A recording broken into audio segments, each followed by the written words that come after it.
As the snow fell gently outside, blanketing the world in a serene white, I sat by the fireplace, sipping on hot cocoa. Christmas Eve had always been a time of warmth and joy, but this particular night seemed different. An unshakable unease lingered in the air, an inexplicable tension that made the flickering firelight cast eerie shadows on the walls.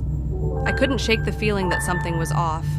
The usual twinkling lights on the tree seemed to flicker ominously, almost as if they were trying to convey a message.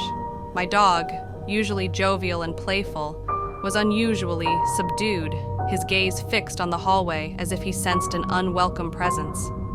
As the clock struck midnight, strange noises began to echo through the house. Creaks and whispers, too faint to decipher, teased the edges of my hearing. I ventured into the hallway, my steps hesitant, the floorboards groaning beneath me. The air turned colder, chilling me to the bone, and my breath misted in front of me. The hallway stretched endlessly, the walls closing in oppressively. A faint, otherworldly melody reached my ears, discordant and unsettling, like a haunting choir in the distance. Peering around the corner, I glimpsed a figure standing at the end of the hallway. It was a silhouette, shrouded in darkness, unmoving yet undeniably present.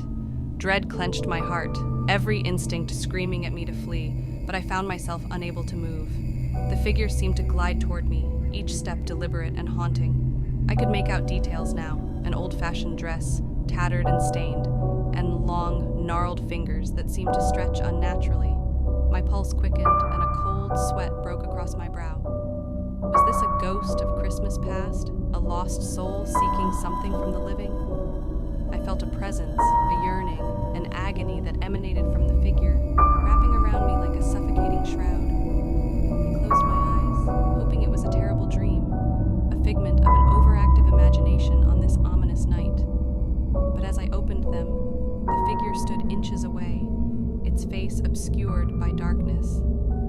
Suddenly, a piercing wail shattered the silence, a sound that felt like 1,000 souls crying out in anguish.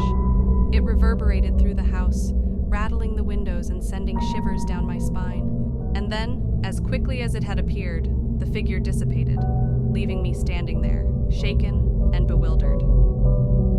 The house fell into an eerie silence once more, the only sound the faint jingle of bells in the distance.